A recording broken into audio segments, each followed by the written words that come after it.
I met a saint. I don't know if he actually wants to be known as a saint. He's an enlightened one. And I met him and I had a very long conversation about various topics with him because I am in a little bit of a funk in life and going through some hardships. Don't we all? The first half of this video is going to be how I met this enlightened person, why I met this enlightened person. And then the second part is going to be the things I actually learned. I'm gonna be a bit vulnerable in this video and share with you guys that a very close loved one of mine has cancer. That is kind of one of the main reasons why I seeked out guidance of an enlightened person. I actually don't think this person wants to be known. He's someone who like has definitely seen things and goes into samadhi. Oh shit, I don't even have a mirror.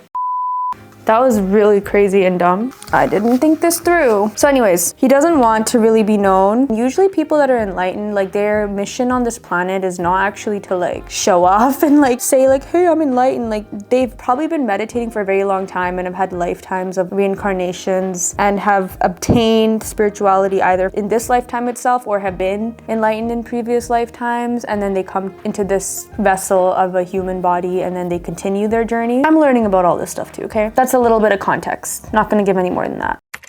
We met this person at a park. We sat down under a tree, like a really big tree, and it was like this beautiful scenic park. It honestly was like very surreal. And I'm like, wow, this is like straight out of a movie. Like this is what you expect when you're about to meet someone who's enlightened and they're about to drop some like real life shit on you, you know? I was actually hoping I'd get enlightened just by sitting there in this man's presence because you could definitely feel his energy and his emotions. And he was definitely enlightened, even just by his eyes. His eyes were very deep. And I haven't met too many people with those deep eyes, but I've met a couple of people who are enlightened, but like low-key enlightened, like they don't want the world to know, you know what I mean? Back to the story. I was there with my mom and my husband. I'm gonna call the enlightened person Master. We went and we met Master and kind of just started talking about like death. Pretty much what Master said is that this place that we're in right now is like God's game. There's things like karma accounts. Each person has a karma and what they're born into in this lifetime is exactly what they're supposed to be born into, and the things that you go through are exactly what you're supposed to be going through in order to clear out your karma, if you will, or just live out whatever your past karmas are, or you know, what goes around comes around. A part of me in my head was like, do we create our destiny, or like is destiny already created out for us? And I think it's a bit of both, but what he explained in a very deep way, I was honestly getting a little bit confused half the time, but is that it's just God's game. And as human beings, we don't actually have the capacity to understand the entirety of what's being done. We don't remember where we came from. We don't remember who we were before we came here. We don't know what's gonna happen after we die. In my head, I was like, bro, this is all for fun. Like what we go through is for God's entertainment, really? I hope that we are entertaining. The other thing we got into when we were talking about death a lot is there's a contract where a soul knows what it's signing up for. Whoever you are sitting, wherever the hell you're sitting, listening to this video, you chose this. You can no longer say, oh my God, I didn't ask for this. Yeah, you did. I asked for whatever I'm going through. You asked for whatever you're going through. We chose this. Next time you feel like you want to complain a little bit, which I love to do, we can't because we chose this and we still decided to come here. So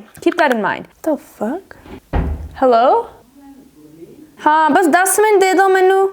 Oh guys, look, it's 11:11. Also, it's my cat. I miss him.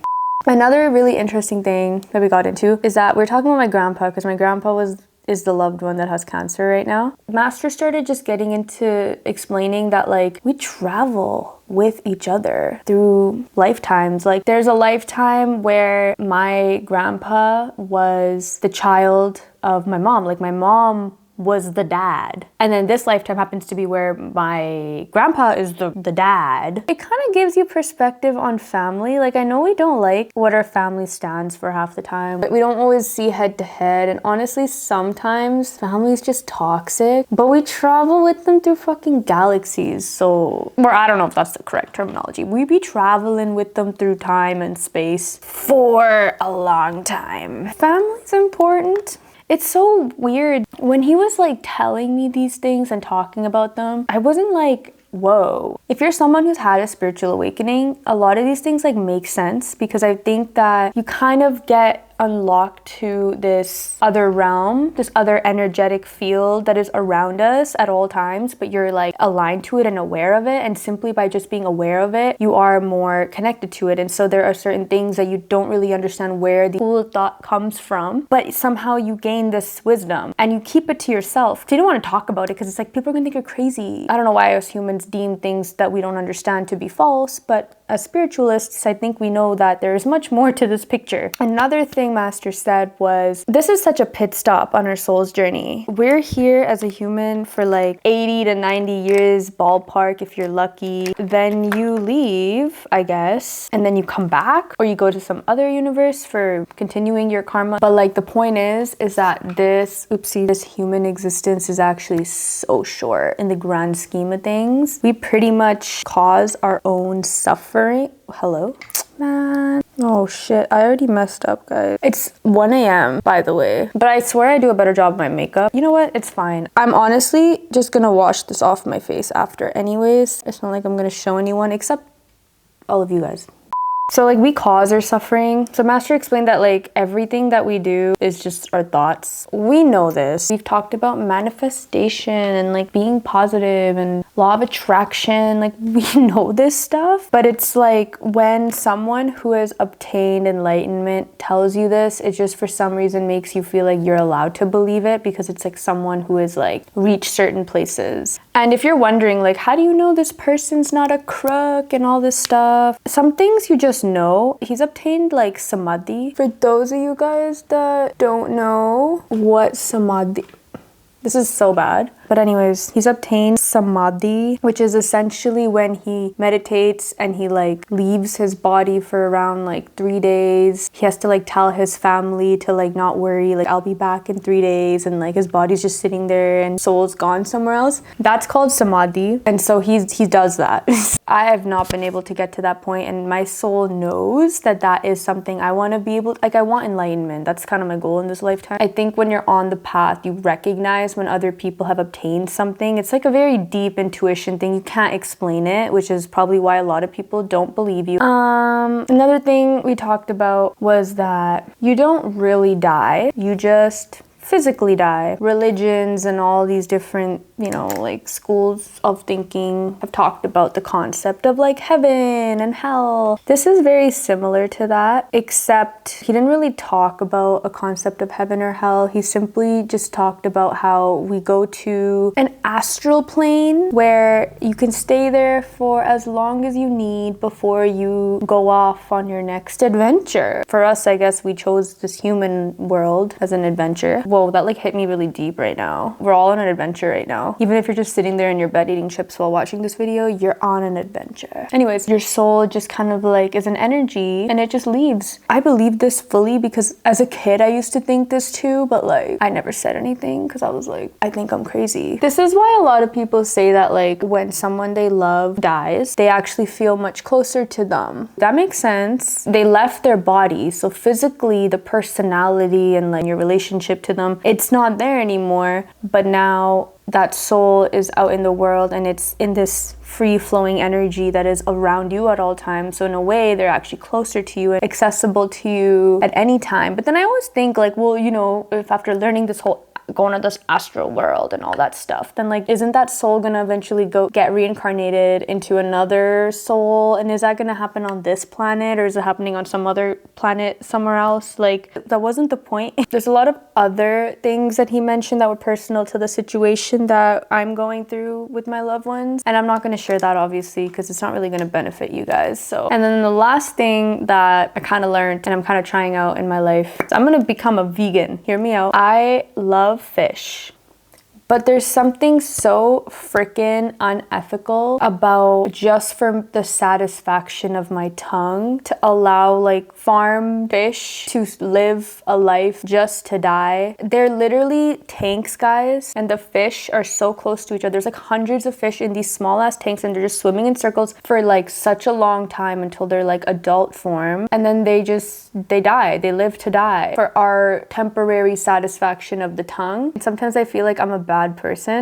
because when I'm at a restaurant, I'm still craving fish. And it's been about a month since I've become a vegetarian, and it's like still happening. That's one part of it. The second part of why I want to become a vegan is you are actually eating the karmas of the animals that you are killing. It makes sense, at least to my brain.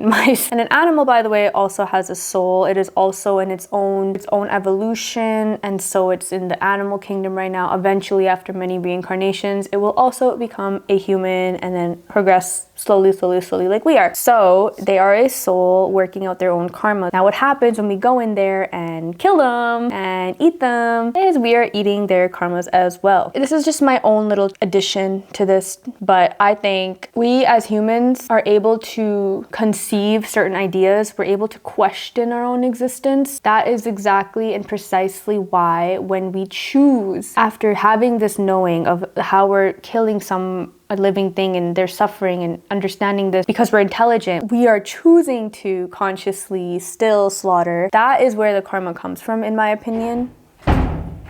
Hello? Sorry, there's so many interruptions. If you guys have been following me on my channel, you guys know that I am currently in India. And the interruptions here are nuts because there's just always like so much noise everywhere. I'm gonna probably become a vegan. I never thought I would ever become a vegan. When animals kill other animals, they're literally killing other animals because they're just hungry. They need to survive. We are past that point, and with great power comes great responsibility. And I feel like we need to start taking accountability for that. At least me. I'm saying we just so I can be a little bit relatable, even though I'm probably really not relatable. My point is that I myself am kind of heading more towards that sort of life. Yeah, I kind of learned that like, oh shit, I should drop the eating the meat stuff, you know? Like that should probably not be a thing for me. We're all like video game characters, you know, in a game. It's kind of cool. I wonder who is playing me.